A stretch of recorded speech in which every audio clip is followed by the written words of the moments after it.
Hi and welcome to Parks. I'm here in Europa Park in England, and of course it's pouring down. What a new thing, right? It feels familiar.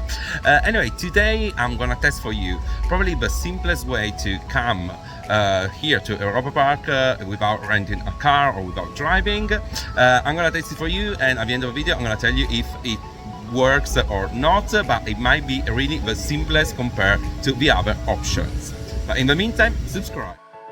And so until now, the most obvious solution, you will find it also in my travel tips and tricks, was to fly to the Baden-Baden airport and then use public transport from the airport to the park. Basically, there was one bus from the airport to the closest train station, then a mix of 1/2 trains. Most of the time there is a change in between to get to the Europa Park train station, and then the Europa Park shuttle bus to the park. A lot of changes, a lot of complexity, usually a couple of hours, but there might be a simpler solution. And even if you were flying to the Euro airport in Basel, the old solution was to take the shuttle bus from the airport to the Basel station, then 1/2 trains to the Europa Park train station, and then the Europa Park shuttle bus.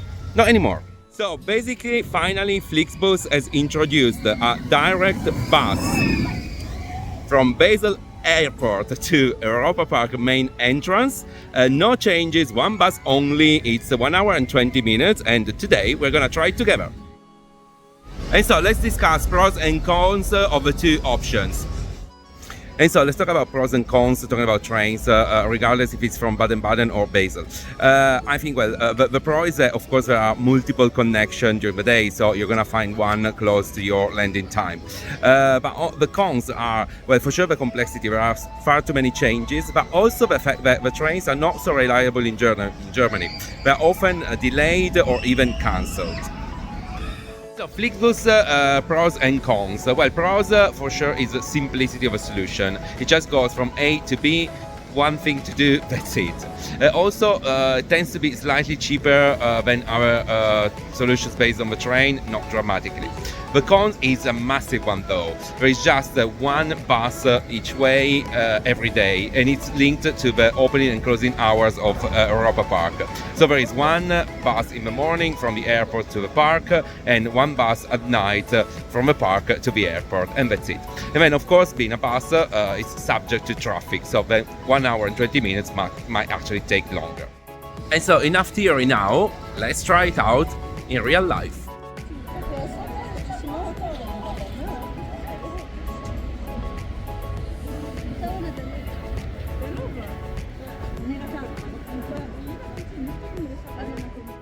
Here we are at the bus stop. We're gonna take the number 7 to Zurich, and as you can see, Silver Star is there, and the entrance of the park is just down there.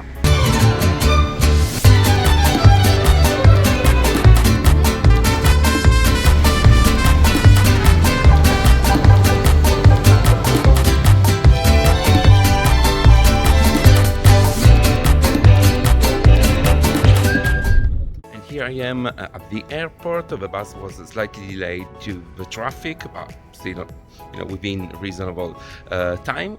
I'm now here. I found it really simple. The bus was comfortable, had a USB and a power socket. So if you're lucky enough that your flight has got similar timing to the few buses scheduled, for me, it's a no-brainer. I hope you enjoyed the video, and please subscribe.